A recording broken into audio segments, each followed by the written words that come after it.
Evening, everyone. Happy New Year. I know we just saw each other 2 days ago for full board. I'm calling the meeting to order. My name is Xavier Santiago. I'm the new chair of Community Board 11. It is now 6:33, and it is January 20th of 2022. I'm joined by our district manager, Angel Muscane. In order to conduct an efficient meeting, let's observe a few ground rules. No one may speak until granted the floor. 2, CB11 members, if you have a question about board business or wish to make a motion, please raise your hand through Zoom. If you click the participants icon, the participants panel should appear and you should find the raise hand function. If you still have technical difficulty, you may click the chat icon and relay your difficulty to Angel Muscane, who will be noted as our host. Members should not engage in a back and forth discussion. The chair will recognize the next person to speak. You'll be acknowledged and then you may speak. 3, the chat function should not be used for CB11 business or questions about the agenda topics. All such remarks should be made on the record by raising your hand through Zoom. It's important we observe this due to open meetings law. Chat should only be used to alert us to any technical difficulties you are having or to state in writing information, for example, like an email address, contact number, location of an event that was stated aloud already. When a member is given the floor to speak, I will identify you and you can unmute yourself so that you can speak. Please keep your questions and comments succinct and germane to the discussion. Members of the public can register to speak during public sessions, which we don't observe during our normal committee meetings. However, depending on the meeting, if people do have their hands raised, I may acknowledge at our leisure. This is, again, a public meeting, not a public hearing. And there's important to differentiate those two. And now we will move on to our roll call. Angel. Okay. Excuse me. Members, when I call your name, please answer. Present.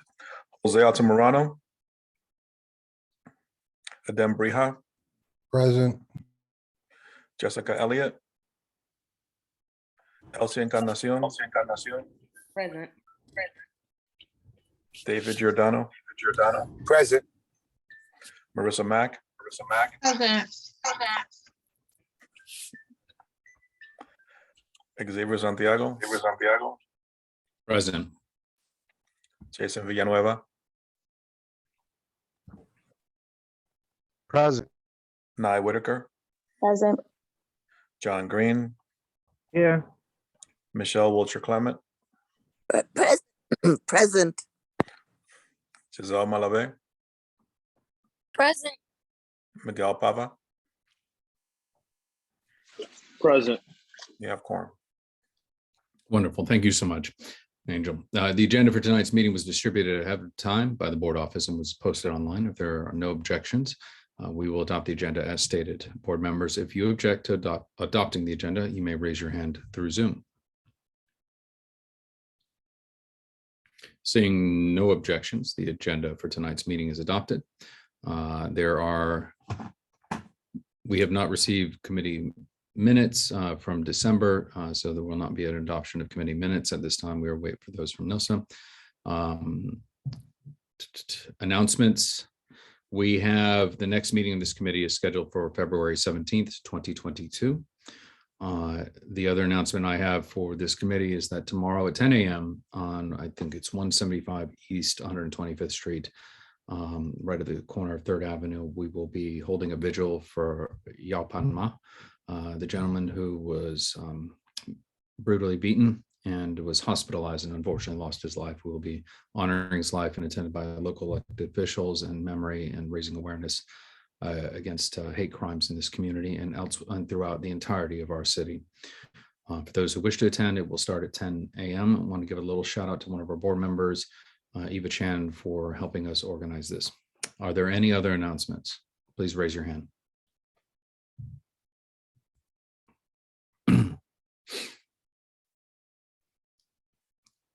Okay, seeing there are no hands. Let's move on to our informational updates. Do we have any informational updates?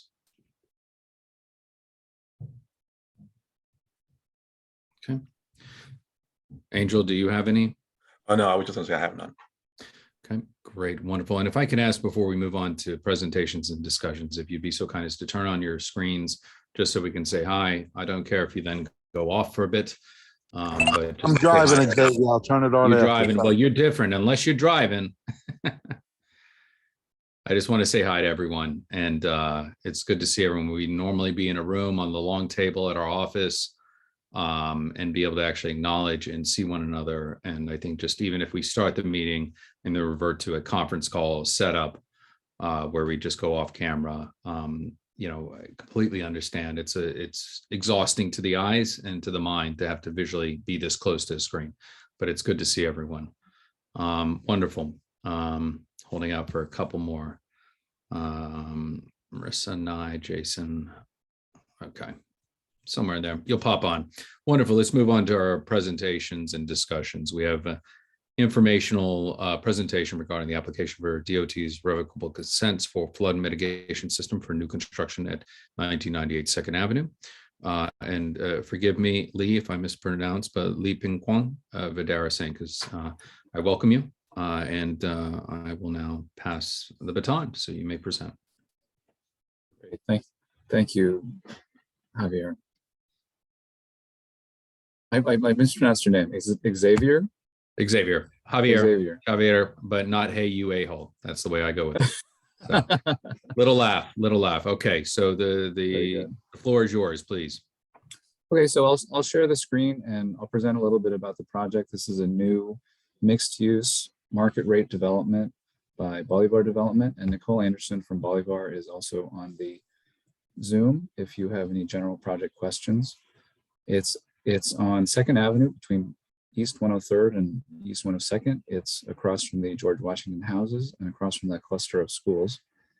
And the revocable consent petition today is for the removable flood shields and temporary stairs that will be installed during flood events. So let me first present the main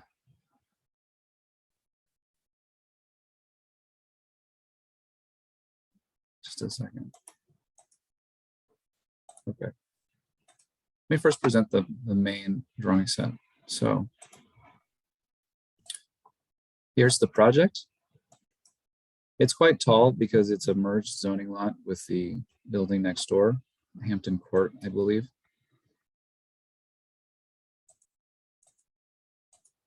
And just to quickly show the site plan and ground floor plan. So here's the site. It's a merged zoning lot with the 2 slabs behind it. It's basically the entire end of the block except for the corner.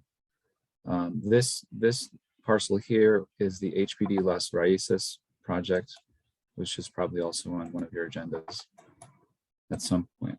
So these are the egress plans, but these are good to show the building. So there's a cellar with retail storage, bike storage, residential storage, and various support services. All of the cellar is below the design flood elevation, so it is dry flood proofed with a concrete bathtub. Ground floor is mostly retail. It's shown as one large space, but there are multiple entrances, so it can be subdivided as needed. Residential stairs over here, residential lobby and community facility on 103rd Street. So the residential entrance is on 103rd Street and all the retail entrances are on 2nd Avenue.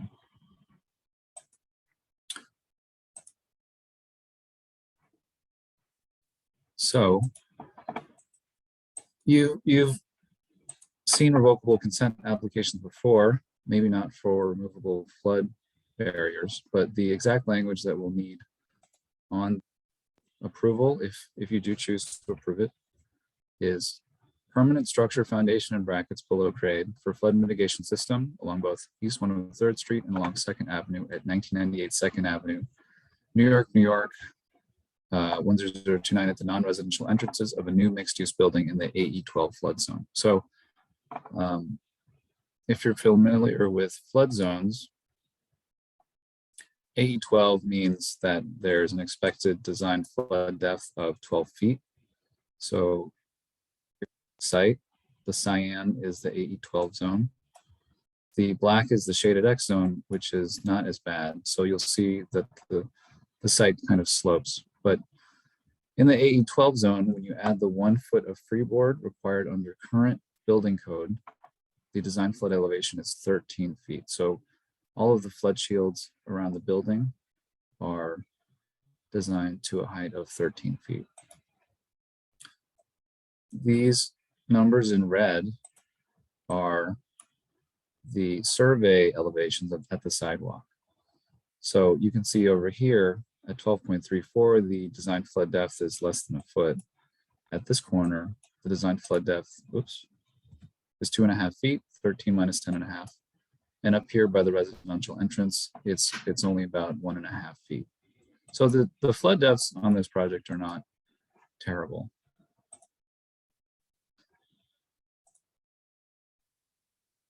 Consent encompasses both here's existing site conditions. There are some street trees that will be replaced. The flood maps.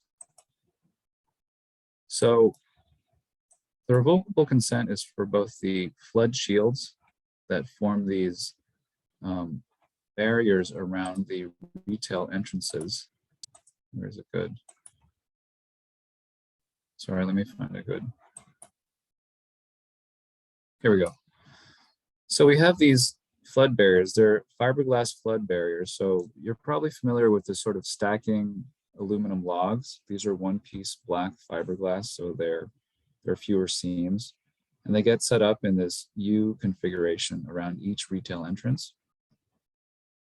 And then you have, because egress is required to be maintained, you have a code compliant temporary stair going up and over the barrier. So you can see at this corner where the flood depths are greatest, the temporary stairs are quite high as far as steps. And then once you get over to this end of the site, the stairs are not as high. So the revocable consent is for the stairs. It's for the red. Well, the stairs are temporary. So the revocable consent is really for the red permanent foundation that's designed to take the vertical posts of the flood barrier system. Because as the flood barrier goes out and around, it has to be supported by vertical posts. These foundation reinforcements are only at the retail entrances because residential entrances may not be dry flood proofed, as you may know. So the residential entrance is actually raised, and you take steps or a ramp up to the raised lobby. So that's out of the flood zone. These are only for the retail entrances. And here's some details. These are the temporary stairs that go up and over. Here's an elevation of the flood barrier. So you have these metal vertical posts that are anchored into the ground to that revocable consent slab. And then these panels slot in between the posts. And the whole thing is compressed so that it maintains a watertight seal. Here's a section. The building is on the right, and then the property line is this dashed line. So the red is the revocable consent. It's the thickened slab that projects past the property line in order to take the hardware for the flood shields. And that's all I have. Nicole, if there's anything you wanted to add. Otherwise, we're open to questions.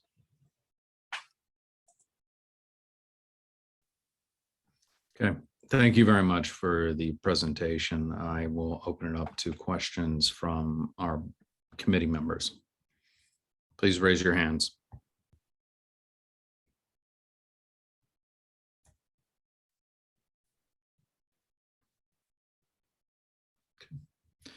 Not seeing any hands up at the moment. I have a question about the beginning and completion of the project and what that would look like, and also too about load bearing and impact on pedestrian traffic, what that would be. Sure, I think Nicole will probably be able to best answer the questions about construction. As far as clear paths, so Revocable consent typically does require half the width of the sidewalk clear path. These are temporary structures, so it's a little bit less. So the sidewalk on 2nd Avenue is 20 feet. The sidewalk on 103rd Street is almost 15 feet. The clear path, when the shields are up, from tree pit to shield is about 7'2" along 2nd Avenue. And then the narrowest point is probably on 103rd Street. There's a point where there's only about 4 feet between the flood barrier and the tree pit. But again, these are temporary, and it's a big effort to deploy these. So the decision to deploy the flood barriers is only made when there's, you know, a major weather event definitely coming. I see Nicole has their hand up. Nicole? Good evening, everybody. So in terms of construction and just some general stats of the project, the overall square footage is about 145,000 square feet. As Lee mentioned, it's a 12-story structure. We have a commercial space on the ground floor, but the residential above, we have 30% affordable housing. The construction status, we are about 70% complete with construction, and we anticipate the work that's included in this, I guess, the scope for this revocable consent to occur, I'd say, late spring 2022. All right, thank you for that. Board members, any questions? Marissa? Marissa, you're recognized. Hi, sorry, I'm trying to unmute myself. Thank you for presenting. In terms of the commercial space, who, I guess, or what have you thought about in terms of marketing that out, and what would that look like in terms of a possible tenant? So I will say we do not have a potential tenant identified at this time. I know our marketing team has been looking at, services that are available in the area and amenities available in the area, so that we can fill the needs for this particular location. I think at one point, like a supermarket was considered, but there was no tenant actually identified. So marketing is ongoing. Okay, and then just as a follow-up to that, as just a general practice for the community, obviously we are looking, and I know you're specifically here about the flood, but in terms of engagement and partnership, obviously we're always looking to ensure that that can happen on all different levels. So as you are thinking about, and again, I understand this may not be your direct department, but as you are thinking jobs and tenants and people that are within the space, obviously we are wanting that to be people from the community as such, because those are the needs of the area. So just putting that out there to you and to relay that to your counterparts and to think about as you continue on with the project. Thank you. Thank you, Marissa. Good question. A lot of our positions, and I think you can just, you have another question, Marissa? Your hand's, okay, you lowered it. Generally, a lot of our positions from years past, you can see enshrined on our website. Definitely worth a good read, and because it helps inform a lot of people coming into the community. And it's something we talked about at Borough Board today, is that it makes it easier, especially when it comes to rezoning, points of agreement, things we fought for, advocacy, equity in the neighborhood, and really rebalancing all of New York City and being part of that change. I saw Jason's hand go up. Jason Villanueva, you had a question, sir? Yeah, no, it's actually to both yours and Marissa's point. I would love to hear from the DOT their efforts on ensuring that some local hiring was performed for this project and the project that they plan on doing to come.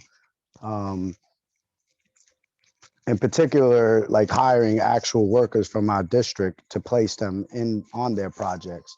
And I know the union, I know the concept, but the DOT is the owner, they can mandate it. And in the world of DEI today, it doesn't have to be a good faith effort.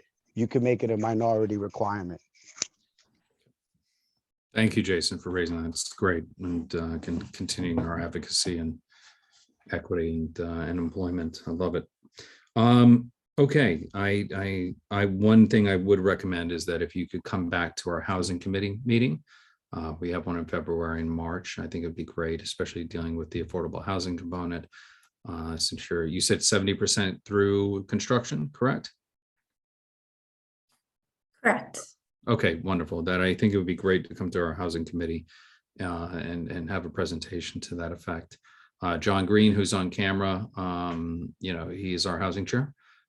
So please reach out to the office to coordinate that. And I have Jason's hand up one more time. Yep, Jason. Yeah, they just didn't answer the question. I wanted to know what Oh. efforts were made by the DOT project management, construction management team to ensure that local hiring is being performed. Okay. So we, Go I ahead. just got a question for you. Yes, so we do typically have job fairs for local hiring on our construction sites. We're also involved in several other projects with, MWBE requirements and goals.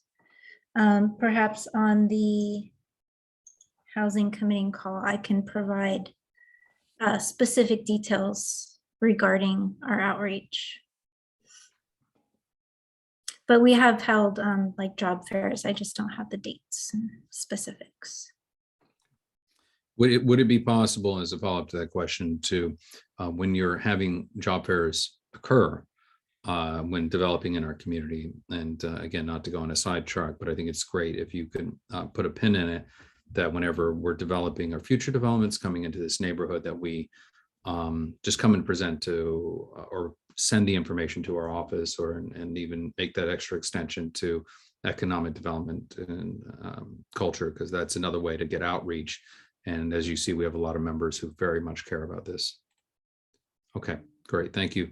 David? Just very quickly, so we have job fairs. How many people actually get hired at those job fairs that do work within their own community when there's local hiring being requested by a community board? Because too often we hear the same thing. Yes, we'll do, but then when the reality comes, it doesn't happen. And so this is the city, as opposed to a private developer. What is the city's commitment to giving back to the community the jobs? So you, at the last job fair, how many people actually were hired from that job fair to work on a project? And I'm not talking about a contractor. How many individual workers from those communities are actually hired? That's what we want to know. Just to clarify, yeah. Because see, you say you have job fairs, but then we're not informed of them. So how do we know to inform the community members to attend a job fair to get a job in their own community? If I can quick, Yeah. David, if I can quickly jump in, this is a private development. So DOT is involved because they have to give permission for the revocable consent of the flood barrier foundation walls, but this is a private development.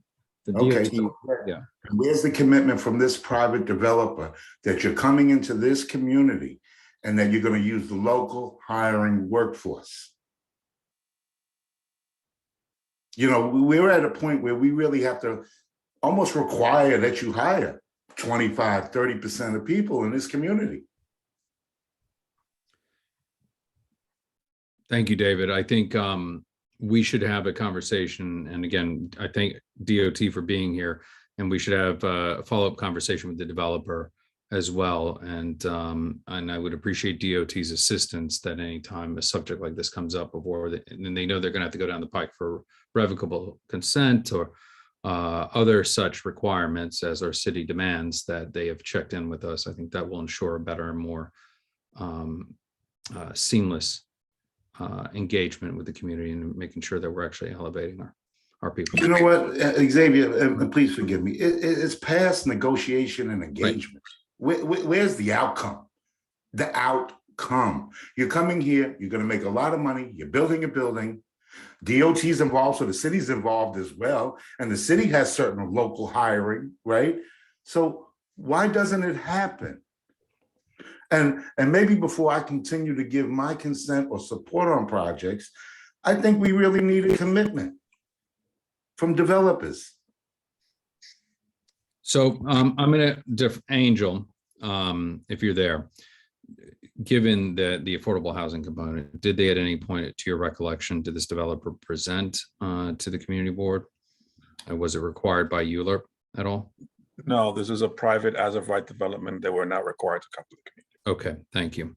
So I think to this body, I think it'll be important for us, and I appreciate Nicole and Lee, you being here, but if you could take back and run that up the flagpole to help, and we have a subsequent meeting, that way we can start building these relationships that actually engage with the private developers, and if they know they're going to be coming to this community, which obviously has a floodplain issue, for those of us who remember Hurricane Sandy, and what we're going to deal with in the future, it can be one of those little check boxes like, hey, by the way, you know, you're going to have to do, we're going to go to the community board, we're going to have to deal with X, Y, and Z.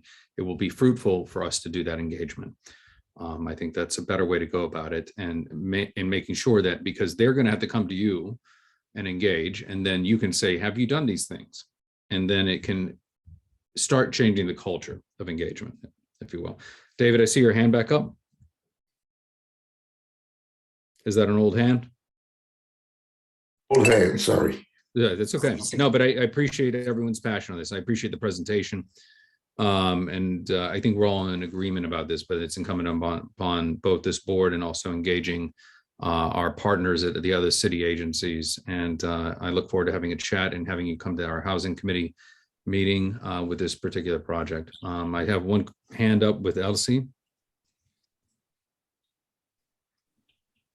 Sorry, my internet is slow and it's not letting me click stuff. Mhm. So they are looking for a letter of, what would be the right term? Is it support for the revocable consent for the flood mitigation, correct? Yeah. That's so right. It's like a newsstand revocable consent approval. Okay. So I just wanted to know if we're voting for that now, I would make a motion to approve it, just because I understand flood mitigation is important to protect, you know, our any development. So I would like to make a motion and word it with where did he go? Oh, there goes Lee. You move boxes. Does it have to be worded exactly how it was on the application? I noticed you said that during your presentation, so I just want to be sure. Right. Thank you for the question, Elsie. I think it would be safest if you worded it the same way as on the form, and Angel has that form, but I can resend it. Okay. Angel. Point of clarification, what would be the result of not getting the community board's approval? I'm not sure. I mean, having been a member. You know, David, I hadn't recognized you yet. So please, I know, but you have to still be recognized. The question is, what would be the impact if we don't approve it? So Lee, do you have an answer for that?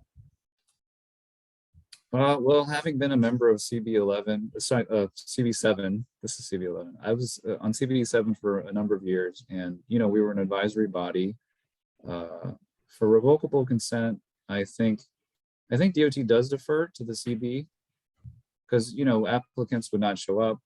But I'm not quite certain. But if there's a reason that you're considering voting against it, I'd be curious to hear your thoughts. Sure. I think I think this needs to happen, right? I mean, we have to do more of this throughout the whole community. So I'm not in disagreement with that. I guess it goes back again to what leverage does the community board have in giving you the approval versus not giving you the approval if we're asking for something in return as well. So yes, I want to approve this, and I'm going to approve it because I don't want to hold up it's more better understanding again. So is it like, again, if we don't give approval, does it happen anyway? You know what I'm saying? And again, it's just how do we better leverage the community so that the community that's here continues to benefit from the growth in the community and not new people coming in. And you know, I currently don't live in the community. I work in the community, but my family's from East Harlem. And I just want to see the legacy and opportunities that were there for my family when they came in the 1920s, you know, and turn of the century, for the next generations that come and occupy the space in East Harlem. I do work in East Harlem. I agree with the work that's being done at Metropolitan to build a wall to keep things safe. Yes, it's a flood zone. So I'm not going to not approve this.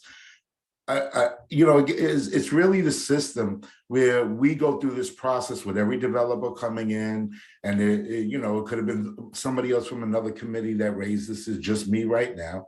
Is again, like Jason said, where's the commitment to give back and hire a small local contractor that lives in this community, as opposed to somebody from Long Island to come travel in here and not have anything else invested in the, you know, when you sit and you build something in your land, in your home, whether you own it or not, it's part of something you can look at and say, you know, I helped build that building.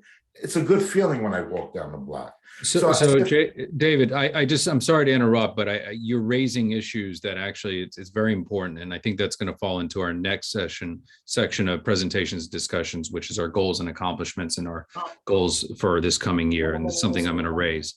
And I'm glad to have DOT and everyone here, because they can be part of that. You don't have to stay for this dialogue, but I would like for you to be involved with our community board, because you can actually be part of that solution long term.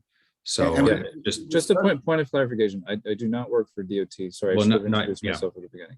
Yeah. I'm a consultant, a flood consultant, working with Nicole and Bolivar to get this approved. I mean, these are very important questions. These are age-old questions. How do you, especially for as of right developments, you know, how do you track that as a community board?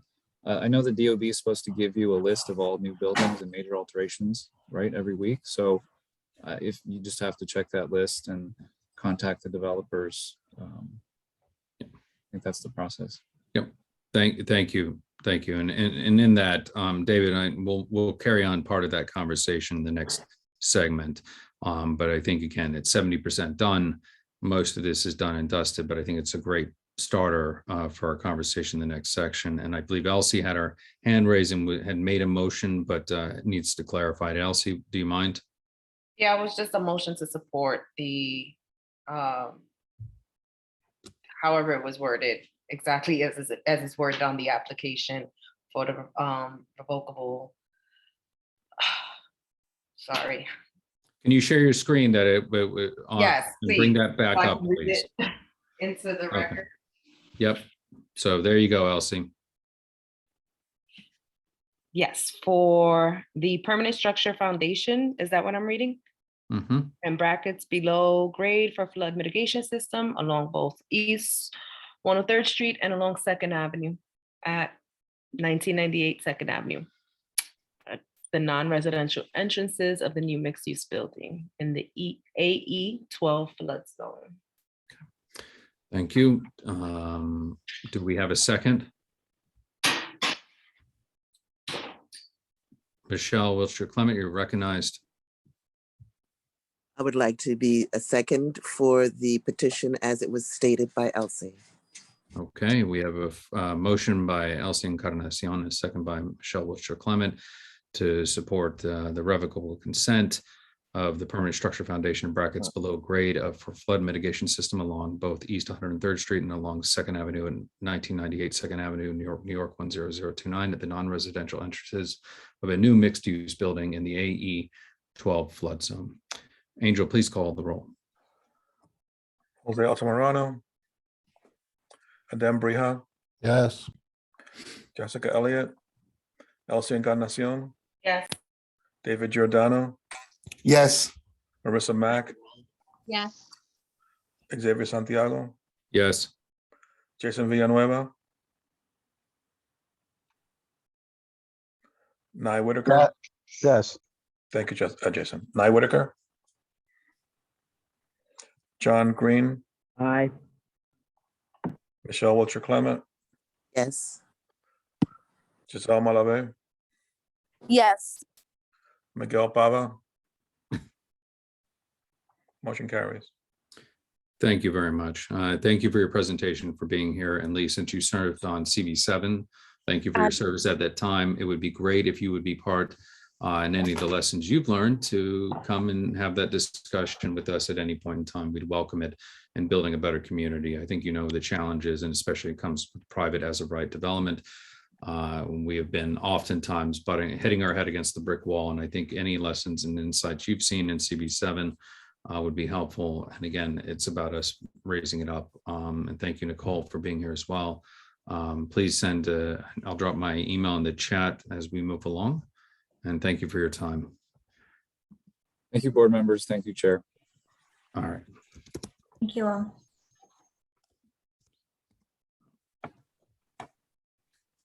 Okay, moving on in the agenda. Okay. I have a hand raised by Nye Whitaker. Nye, you had a question? I had just put in the chat that my Zoom was frozen and I was a yes on the last vote. I know that Angel doesn't always read the chat, so I just wanted to call that to his attention. Thank you, Chair. Thank you. Thank you. Please note that for the record that on the last vote, Angel Nye Whitaker was a yes. Yeah, I saw it. Thank you. Okay, let's talk about, let me just slide my screen over a bit here. Committee discussion on goals and accomplishments. And let's talk about our accomplishments during 2021. Proposed amendment of the bylaws to remove written ballot requirement for board elections, approved proposed district needs and budget committee annual timeline and procedure and work plan for fiscal year 2023, and approved proposed meeting scripts for all CB11 committee and full board meetings. First thing, we pivoted. We had that one meeting and we pivoted and reacted very well. I want to applaud the elections committee and everyone involved in that. It's not an easy lift. Luckily, we had a fellow sister community boards who went through it before us. And I think it was a very sensible edit to our bylaws that allowed us to pivot to either be in person or virtual. I just wish we were all in the same room right now. The annual timeline and procedure for our district needs and budget committee, I think we should all be very proud of this because again, this has been a long time coming since our massive overwrite of our bylaws, and like 5 years ago or so. We've now seen this budget committee grow and evolve and change, and it's close to manifesting its full vision. And I think this will be its next major step. And the meeting scripts, because who likes a teleprompter? We all do. It's made it a lot easier. Thank you to the staff for crafting it and working with us to allow us to function more seamlessly at the beginning and middle and end of the meetings. So let's talk about our goals for 2022. I've reached out to all the chairs by now. The officers, we're going to have a conversation this Saturday. I'd like to talk about one of the visions that I think is very important. We have lost a lot of institutional knowledge. And it's disheartening for someone who'd been on the board since about 08, 09 or whatever it was, to see so many people leave for various reasons, mind you. I do want to recognize that one of our members who we lost recently, and a moment of silence for Amy Quiros Petrucci, who served this board. So we take a moment of silence for her.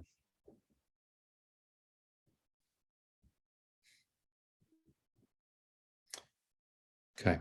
Many of you who knew Amy, she was a loving and very giving person. And it's important to remember that as we've had people like Francis Mastrota resigned, Joe Goldblum and many others, they have taken a tome of institutional knowledge. So whatever all the chairs, I've asked each of you to identify someone who could be that researcher, the person who's actually going to research all of our previous positions, educate themselves, bring it back to your committee to discuss, to know what our positions have been over the past 5, 10, 15 years, starting with our rezoning and our points of agreement.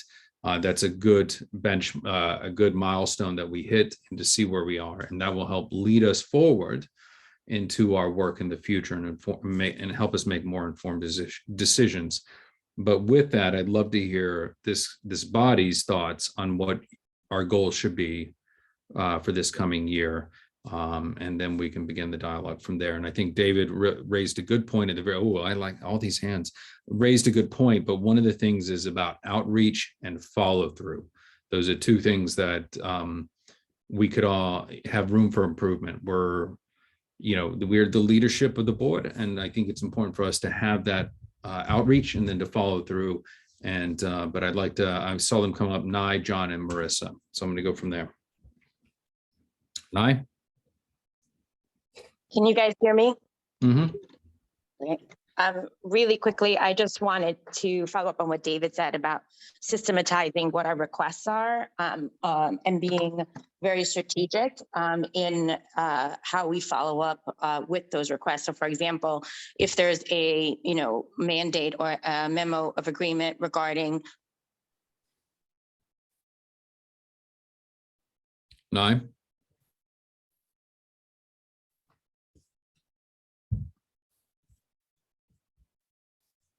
Nye?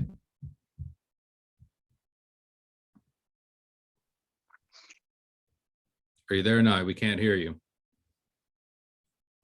Internet probably cut out. Yeah. Maybe we could circle back. So we'll come back. Let me go to John. John? Well, Xavier, you basically took my answer. The thing is that I think from just about any committee, one of the most important things is outreach, because the thing is that there's a lot of organizations that are in the community that can offer assistance to certain segments of the population. And like if we just, it's like creating a resource file, which I'm quite sure we partially have one anyway. But the thing is that, but for me as the chair of the housing committee, I have to reach out particularly to the tenant leaders like within NYCHA. So the thing is, I know that's something that I have to do. So if there's any other committee that feel that they have to reach out to certain organizations or individuals, that should be a key thing to do this year.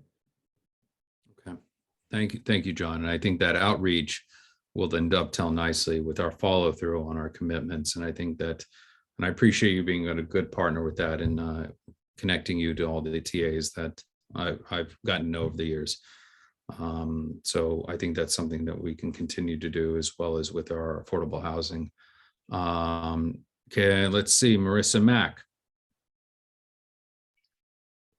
Yes. So a couple things. One, I just wanted to go back, Xavier, to the policy person just to make sure, because I did have a conversation with someone on EchoDev just to see, but and they're not on, but just wanted to get some further clarification on what exactly they will do in terms of gathering that information. Are they putting it somewhere? Just a little, I don't know, just more clarification. I don't know if that's just for me or if everyone is clear, but just wanted to know specifically what they would be doing with the information that they're pulling. And how they're gathering it or what specifically you're looking for. Yeah. Right. No, and it's a good question, and we are parking time to discuss it with the individual. So we'll deal with that. Okay. Okay, Nye, we will come right back to you. Don't worry. I want you to have your comment. The policy person, as envisioned, is not to be the person generating all the policy. I mean, the chair, in conjunction, working with the committee and working with the officers, will come up with positions and things we need to focus on. This policy person, we could call it more of an, if you wanted to rephrase it or rebrand it, R&D, right? Research and development, right? This is the person who's researching all of our positions. They're on our website. Now, unfortunately, because of COVID, the staff didn't get to put everything online, but a lot of our positions are there. And that's why I recommend is start with the points of agreement with rezoning, because that's a good anchor point in our evolution as a board where we made a lot of requests, and there are a lot of items we should be tracking and following through on, and then working back from there.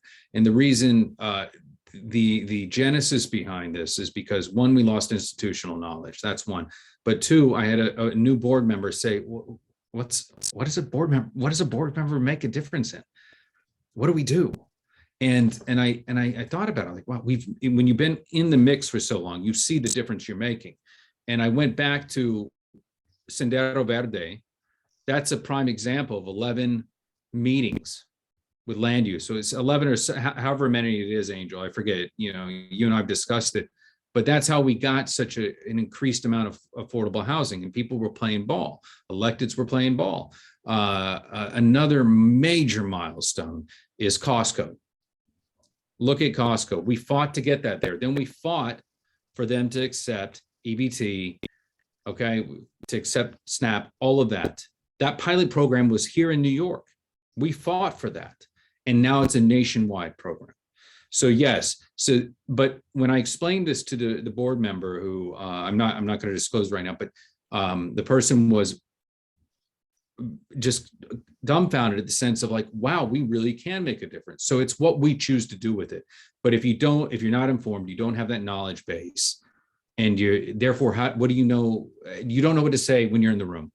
You don't know how to get involved and engage. And what that's going to do for each of us as leaders, as chairs, is it allows to activate our membership in educating not just themselves, but helping share that knowledge and reminding us, because again, we're individual volunteers. We can't remember everything. We can't. We're human. We're busy. We have lives. We're doing this during a pandemic. So that's what the policy person is. You can call it more of a research and development, right? If whatever you want to brand it, is that individual who's going to be charged with combing through everything, researching it. That way, there can be a better dialogue with you and the vice chair. So that way, when we have issues come up, we can track things. We can say, okay, what are we going to do with this? What is the status of this? This is how things get lost when we don't keep tabs on it. Now that can speak to a greater issue. Yeah, hold on, David. I see your hand in just a moment. Organization. Yeah. No, I thank you, Xavier. I just wanted to just make sure, because I know other people want to speak too. I just wanted to get into my second right here. So I know that, and I really do appreciate, I think for most of the meetings this year, I've had emails sent to me just stating that, an organization has presented to them, but then they should also present to Echo Dev. And so that's been helpful in terms of a follow-up for either jobs, affordable housing, and or connecting with artists.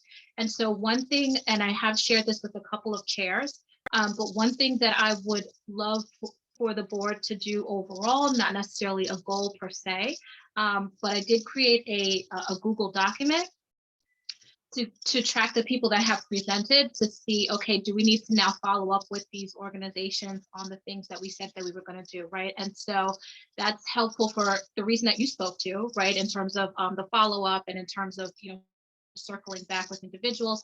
And David had mentioned this in a meeting previously this year as well. But then two, one thing that we had mentioned on Echo Dev is just connecting these organizations to resources, right? So for instance, we had a presentation last night with the dual meeting with land use and Echo Dev, and one of the developers had said that they would love connections to further their engagement with organizations that can help with local hiring, right? So then we have that list, and we say, Strive, Positive Workforce, all the agencies that are within the community. Here's a list. It's not just on us to say, okay, we want this, then we then have to connect people to the resources to make that happen, right? We're not the conduit. So creating that list, I think, throughout the board, right? And if someone comes to parks, if someone comes to youth and education, and they say, yes, we like what you're doing, but you also need to produce jobs, or you also need to connect for the arts and engagement, we have that list available. We can tap into that at the end of the year. We circle back and say, who said what, where, how are we following up, and we keep that year to year, right? We keep that going. So I feel like that's something very simple that can be made available to all of the chairs for the committees.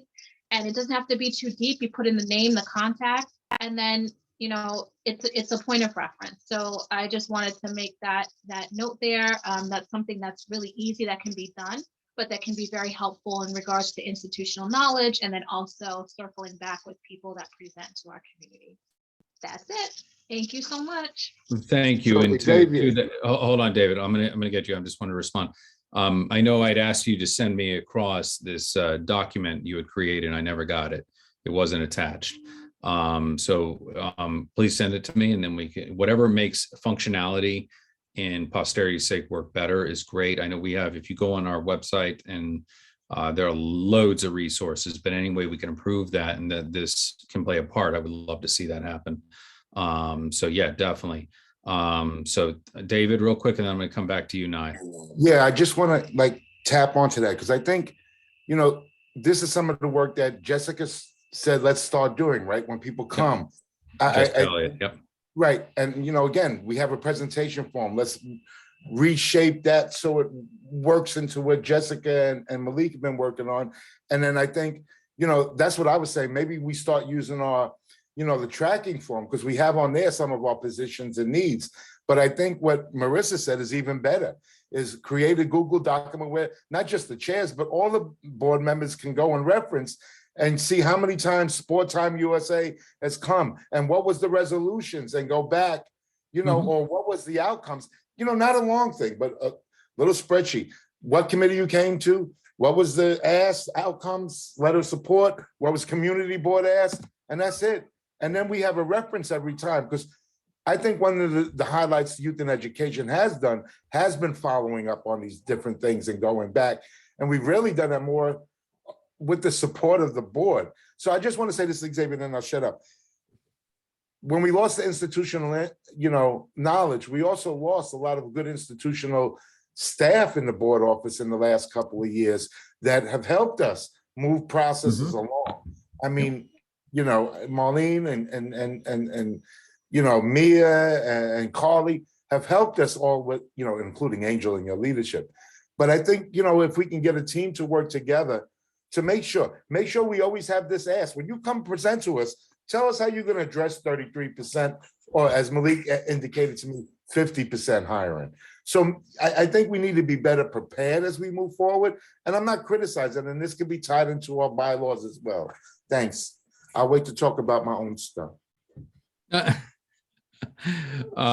Yeah, David. So that's incumbent upon all of us to answer your question. One of the areas of improvement we can do is, and I appreciate Marissa saying, hey, can we create a living, workable document that has it, that collates all of our positions that exist on the website and are filed away. And that will take some work. It will take some programming and creating that document that becomes searchable.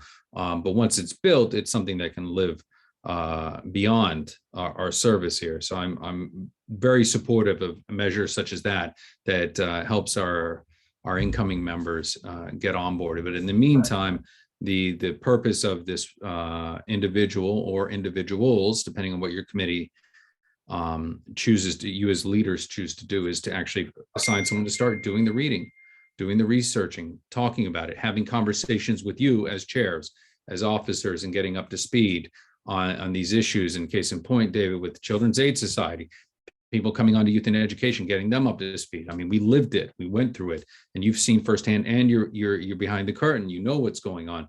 But it's all and now we have Natasha, but who is one of our board members as well. But again, it's showing how we're plugging in. That's just one of countless examples.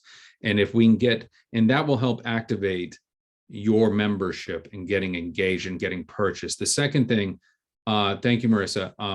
The second thing is that I'm going to recommend for all of the chairs of each committee to get your committee members engaged. We have, say, for example, a presentation. That presenter is like, yes, I have to follow up and get you some information in conjunction with your leadership as chair and keeping your vice chair looped in. Ask someone who may have been very passionate about this subject, someone who expressed interest and was asking questions, assign them as a liaison to reach out and say, hey, guess what? Myself and so-and-so, hey, do you have time to check in? When can you get back to us? Oh, in 2 months. Great. Your job is to set a reminder, and you're going to reach out to them in 2 months and CC all of us. And that's what we're going to do for follow-up. What you're doing in that approach is activating that new member or member who's been on a year or one term to get more involved, to get engaged. So that is a recommendation I'm making for each of you as well.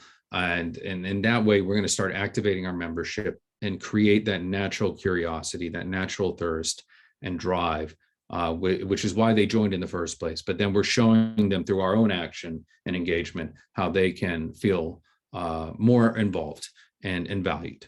So that's my recommendation. So with that, and in response, David. So I think our hearts are all in the same place with that. Marissa, you have your hand raised, and then I got to go to Nye because hopefully she doesn't have another electrical issue. I see. Go on. I'm sorry, no, just real quick, I would ask, and I'm trying to think about this too, not to put too much on the people that are already chairs of committees. So the people that are on that chair, like my committee has a couple of people that are chairs of others, so I'm trying not to tap into them too much because they already have their own things to look at. But for people that are not chairs, I think it's a good way to engage them. And then they might want to run for something in the future, who knows, but it's a good way to engage others. So thank you, Xavier, for that point. Yeah, and I think it dovetails well with what you're recommending. And I'll take a look at this after the meeting. Thank you. Okay, let's see. Next, Nye. I actually think that Marissa, covered what I wanted, which was just a document that actually outlines what needs to be followed up on, because I do feel like one of the things I've asked, my committee members is to go through, different presentations that we've had where we told people to come back and keep us updated and see, what we need to follow up on. So I think Marissa covered it. But I also just wanted to add one other thing. The project that was done, I guess, by Carly in doing the survey around the district needs and the way that was visually presented, I thought was an amazing accomplishment for this year. And I know that we have the district needs process down as an accomplishment, but just further fine tuning that survey and the number of participants that we got and the way that was visually presented to the community, I thought was a really good survey. And I would love to put that as a goal for the next cycle for us to be able to institute that again and hopefully increase participation even further. I think that's a great recommendation, and this is where the work begins. So great. Do we have any other thoughts on that? And again, this is an evolving conversation, but as I mentioned to several of the chairs, if you could please identify that person by February or people, that would be great. And so we can continue to move forward and plot out our next steps. So again, once you have that person identified, we will discuss in February our long-term goals, and that includes with as we come up for the next cycle, statement of district needs and budget, which Jason will be plugging into. But that covers everything right now. I don't see any other hands raised. One other thing I do want to mention real quick, and I've had conversations with you individually as chairs, is the natural intersectionality of our committees. And case in point, land use and housing, and land use eco-dev. We have these handoffs that can happen, and I even talk with Adem on licenses and permits in eco-dev and how they can be that check-in as they check to renew licenses.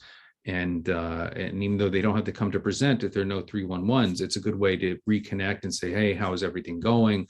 Are you having any issues financially or whatnot? It's a way to check in and connect them over to EcoDev in case they need resources, as we've referred to, such as microloans and such.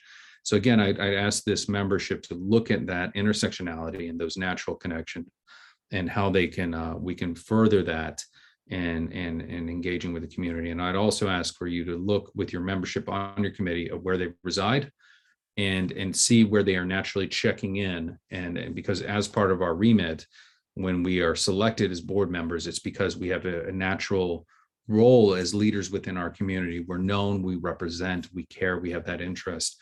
And it may be a handful of blocks. It could be 5 blocks that you're connected to. What members of your committee are doing that on a regular basis and checking in with them and getting that pulse, if you will. So That is my commentary for there, but please, next month, I'd like to have those, I get whatever we want to coin it, policy or R&D individuals and who's ready to jump on the saddle. So moving on to our, let's see here, our new business, old business. Do we have any old business?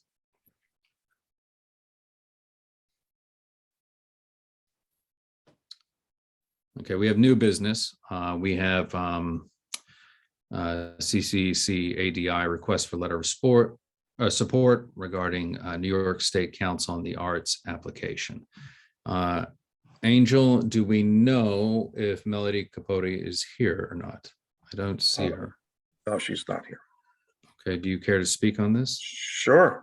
So the Caribbean Cultural Center, African Diaspora Institute, as has been mentioned over the last few months, has been in negotiations with the development team for the East 125th Street Development Project that is subject to a points of agreement from back in 2008.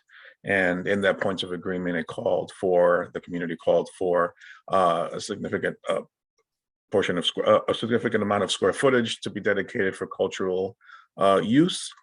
So the Caribbean Culture Center has been negotiating with the developers there for a space to expand their cultural service offerings. And as part of that effort, they are applying for funding from different grant organizations that are providing grants. And one such application is one that they are submitting to the New York State Council on the Arts. And as part of their application, they're seeking support from other community organizations, from elected officials, and now from us, that they will submit along with their application for this funding. So they're asking us to provide a letter of support for that application. They provided a template letter, which was shared with the executive committee, just to give a sense of what is required in terms of content. We, of course, are at liberty to reword that as however you all see fit. But that's what the request is, and that's what before you today. Unfortunately, Melody, who's the executive director and CEO of CCC ADI, had another commitment at this exact time that she could not get out of. And we were not able to get notification to her earlier, so she couldn't get out of that. So that's why she's not here. But I promised that I would speak on her behalf, on behalf of the application that she's submitting, the request that she submitted to the community board. Okay, I see a hand raised from Michelle Wilshire Clement and then Jason Villanueva. I was just curious to find out when she needs this letter by. They were asking for it the week before last, but I explained that we have a process for doing letters, and that they have to go through our board, and if not through the full board, then through the executive committee. So that's why it's before you today. Okay. Sorry, my head's a little foggy. Thank you.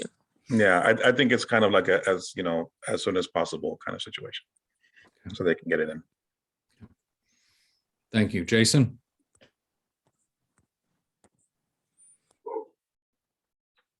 I'm ready to make a motion. Okay. All right, Jason, please state your motion.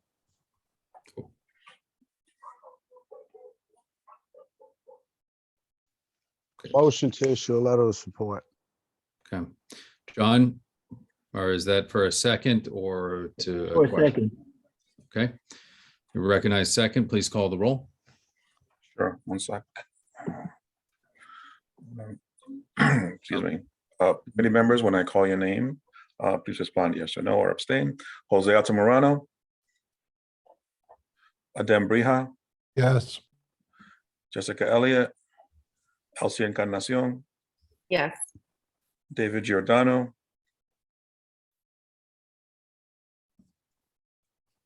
Marissa Mack. Yes. Xavier Santiago. Yes. Jason Villanueva. Yes. Nye Whitaker. Yes. John Green. Aye. Michelle Wilshire Clement. Yes. Giselle Malave, Yes. and Miguel Pava. The motion carries. Wonderful. Thank you very much. We have one more item of new business that was presented, and I agreed to have it on.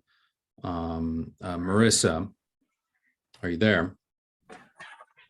I am here. So we have, in the years past, we have supported the Hdfc Awards, and given that I think we have the third highest concentration of HDFCs in the city, if memory serves me, they have recognized those that have recovered those buildings during the 60s, 70s, and 80s as they converted over. And I'm going to pass the baton to Marissa to present now.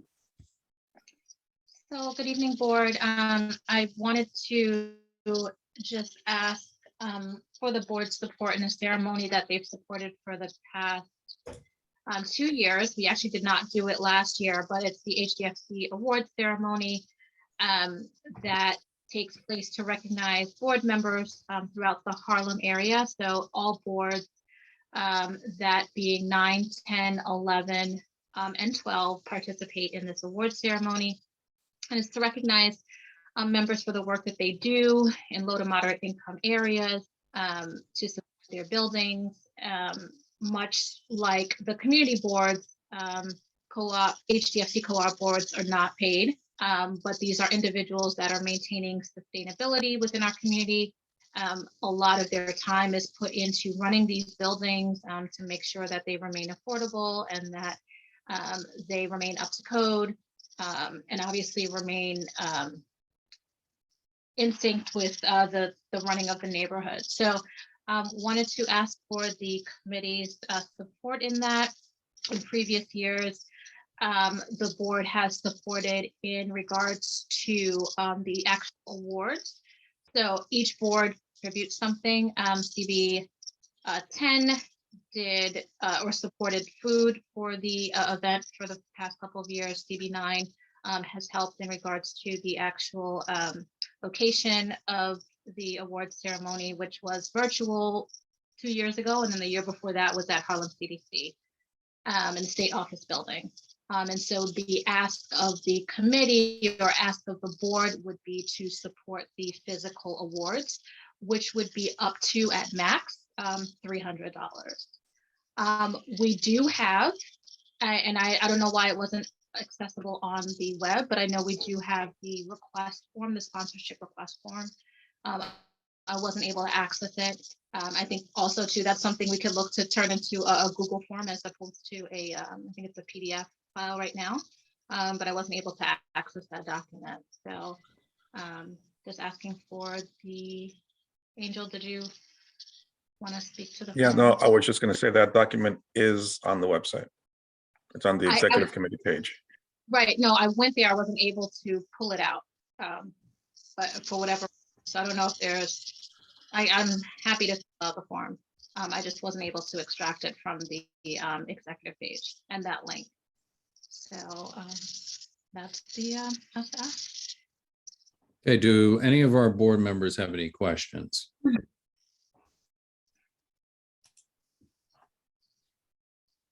Please raise your hands.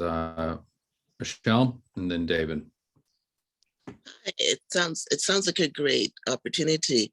I'm just curious to find out, would the responsibilities change the following time so that our responsibility would be to get the plays as opposed to the funding for it? Is that how it would work? I'm sorry, what, in terms of switching? Does it switch each time the responsibility that you prepared to? No, we haven't switched responsibilities. The cost of the other parts kind of like weighs out. We're getting an event space for free through the state office building. That's something that we would have had to pay for, if possible, if we needed. And then we also had a food sponsorship from CB10. So we haven't rotated, only the third year, but not to say that that couldn't be done in the future. Okay, thank you. David? You're muted, David. Yeah, no, I got it. So when is the event? Or do they have a date set for it? No, so we're working through, it's probably gonna be in April. We're trying to do it in person because it was virtual the year before last.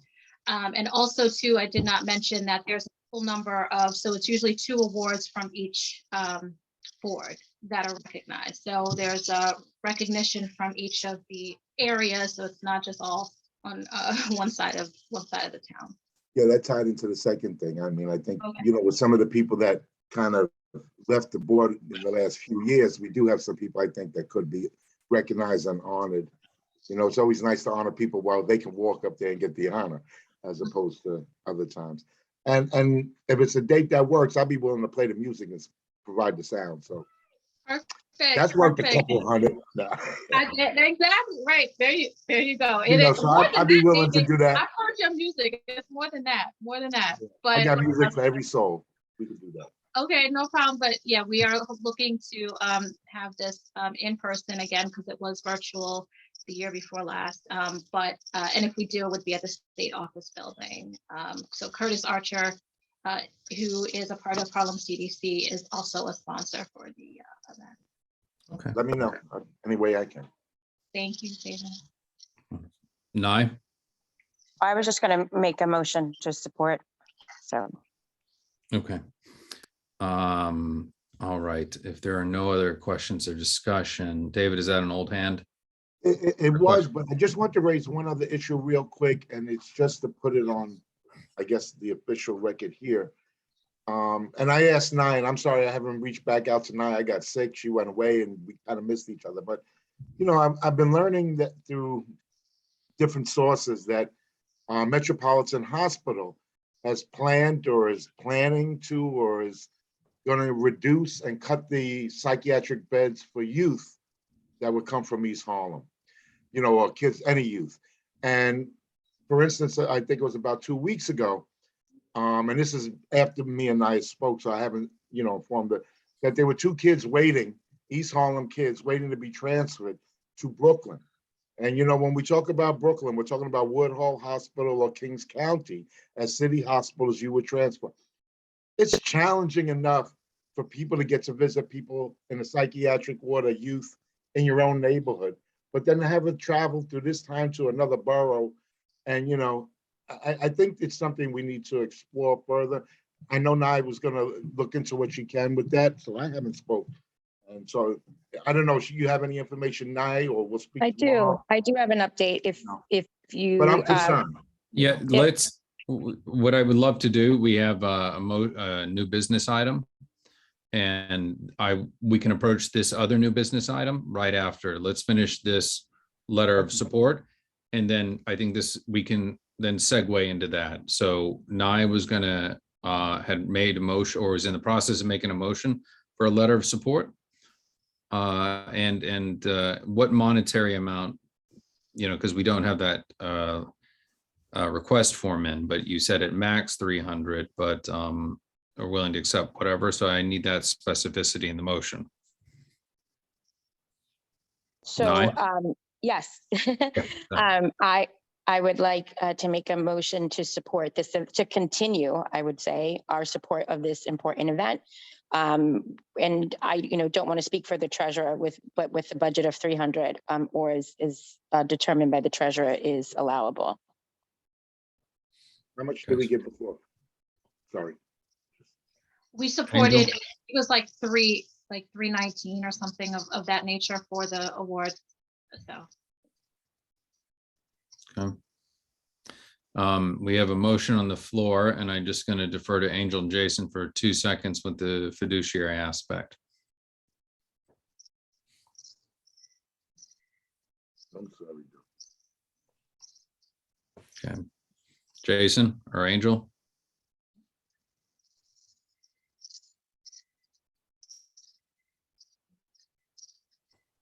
Okay.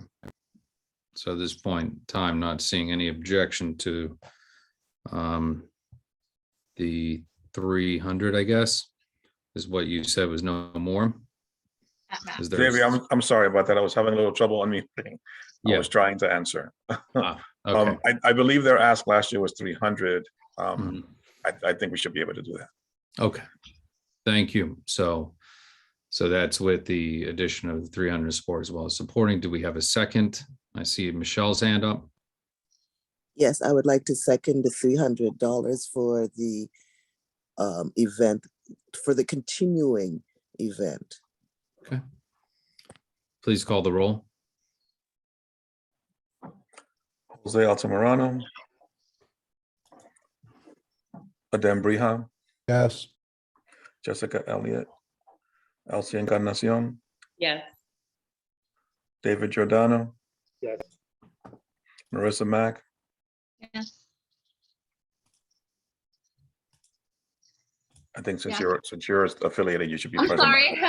I thought you heard me. Present, I'm not sorry. voting. Yes. But yeah.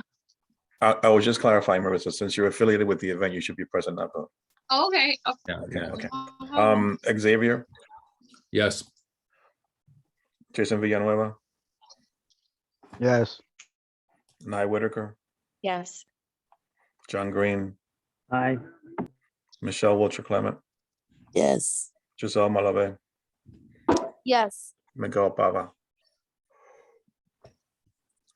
The motion carries. Okay, wonderful. Thank you, everyone. Yeah. Thank you, board. Okay, wonderful. Okay, back to David's Yes. comment. Sorry. Yeah. Chair, I'm sorry. Would you like me to give the update or? Yes, I would like you to, yeah, I was going to bring us back to speed on David's communication back and forth and then come to you. Thank you, Nye. Go ahead. Thank you. So yes, David did inform me that he was made aware of this reduction. I did reach out to Metropolitan Hospital and I can give you the update we have right now. I had spoken to Noel, you know, who always presents on a monthly basis at our Health and Human Services. And what we know is that there were 18 beds and there was not consistent use of the beds. So in an 18-month period, they were only seeing 2 to 4 placements or usage in the 18-bed capacity. And so the system, not Metropolitan, but the health and hospital system decided to consolidate into a few sites. So it's pretty much one site per borough. So of course, for Manhattan, that site is Bellevue. They still see youth and children in the psychiatric children's clinic, but anyone that's requiring admittance is then, yes, transferred off-site. So right now, the only facility for youth psychiatric inpatient services is at Mount Sinai for this community. There's nothing else north, or should I say in Upper Manhattan. They're in the process of continuing to examine, you know, usage and to keep a watch on it. And should there be a request or need, they are happy to re-examine that.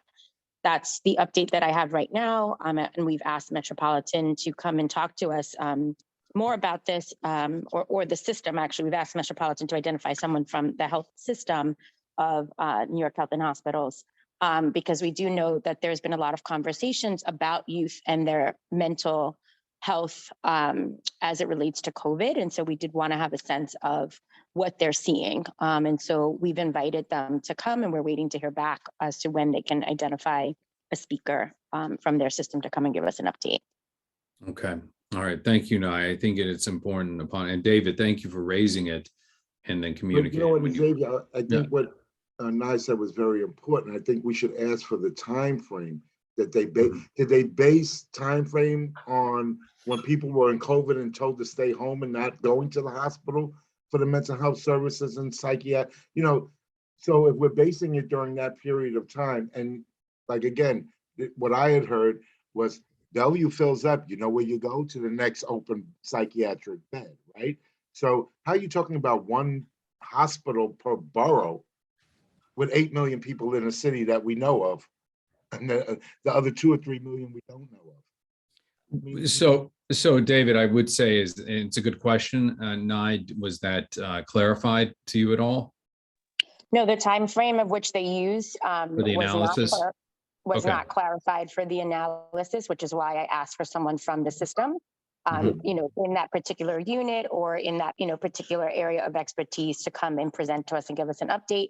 And then I also reached out to Brad at Sinai Good. to ask them what they're seeing in terms of, their capacity and their intake. So both of Brad's update and the information about the system from Health and Hospitals are pending. Okay. And Xavier, as we found out in the meeting, which I didn't know totally, they now included adolescent and youth psychiatric in the new building that Children's Aid will be housed in. Yeah. That wasn't necessarily supposed to be because it wasn't supposed to conflict with services Children's Aid had already had. So, at this point, whatever need I need with mental health, I like it right in the building next to mine, as opposed to going to a Millbank Center on 118th, even keeping it within Children's Aid. I should deny that, but I think it's unfortunate that where we had 18 beds in our community, did the beds increase at Bellevue? I think it's definitely worth the query. And I think what hospital administrators, they're notorious for trying to save a few dollars, and oftentimes at the risk of hurting the community they serve. And we've seen this happen since the advent of HMOs and PPOs. There's no doubt about that. But I think our larger concern here, and why I'm appreciative to both of you and everyone in bringing it up, is that this is, again, about the messaging of us having to follow through and chase things down, because they're not going to come knock on our door to let us know. And again, if they're using a slanted analysis of basically 2 years of a pandemic, which has kept people from taking care of just basic preventative health maintenance, let alone crisis intervention care, and people will reserve psychiatric care as a preventative issue unless it is life or death, versus say you broke an arm. This is the reality. And I know because during that period was when COVID was the highest and people Yep. were dying and was Exactly. staying away from the hospitals. And right, so you can't send the message and then I think it's something we need to work. And maybe I could be the bad cop, and I could be the good cop, and we could do it in education, or we could do it in youth, in human services. Maybe now we should talk further how we strategically, I don't mind, because I fought Metropolitan, my mother, in 1970. We'll fight them again. I helped make the signs in the 70s. I can show you the pictures. Yeah. So what I was going to recommend is that, again, my brother has schizophrenia, and he's needed a hard reset. And my parents have, and he lives at home with my family, and we grew up, and it manifested during his middle school, high school ages, which is when it typically happens during puberty. The point is that he needed a reset, and they have not been able to take him because of it. So therefore, if there is skewed data, I think I would recommend that you and I have a conversation, keep me in the loop, come back to the committee. Let's get the data, the hard facts on their decision-making. And was it done in a logical fashion? Because if it is, again, done in a way, because we do have needs here in this community, and there are countless hallmark signs that where we've needed these services. So I think that's very important that we get that information, and then we can chase down and find out, did Bellevue get additional beds, or are they just jamming everyone in? What happened to that? And were those services, were you seeing a decrease prior to the pandemic at use of occupancy between 2 and 4 placements per month prior to 2020? Then we have realistic data. So I'm going to recognize one more hand, Beverly Pavone. Beverly, you're muted. Okay, there you go. Good evening, everyone. In regards to this issue, I was wondering whether or not the emergency determination for a site has been used in this to take these beds from Metropolitan Hospital. I'm sorry, I can't remember the right term. It's the words that they used in order to put the safe injection center into 126th Street. So I was just wondering, would that have any part of them making this decision to take these beds away from out of our community for for our youth that have psychiatric problems or needs. You know, site determination or preparation, or I can't remember the word, the term that you use, but it's the same word that they use to put the safe injection site over on 126th Street. It's a great question. I think that's something we should chase down and find out if under what channel they used and what authorization. So I think this is a great question to raise. Thank you, Beverly. Thank you for participating. David, Nye, keep me looped in. Let's go chase this down. This is where the work's done in our follow through and advocacy for the neighborhood. And I want to thank all of you for being here. I'll look forward to meeting with you at Executive in February. Always accessible here. Feel free to ring up. I appreciate all of you and the work you do, and we're going to continue making a difference. Thank you to members of the public who are here. Please stay safe out there and take care of your loved ones. And with that, I would ask Angel to call the roll. Dan Breham, Here. House Encarnacion, Present. David Giordano, President. Marissa Mack, Present. Xavier Santiago, Present. Jason Villanueva, President. Nye Whitaker, Present. John Green, Out. Michelle Wilcher Clement, Here. Giselle Malave. Here. You have quorum. Okay. Thank you very much. Everyone, great first meeting of the year. Look forward to meeting at our next executive, seeing you at your committee meetings. You're doing fantastic work, and I will be in touch with you all soon. Please stay safe. Have a good evening, everyone. Good night, everybody. Bye. Birds. Bye.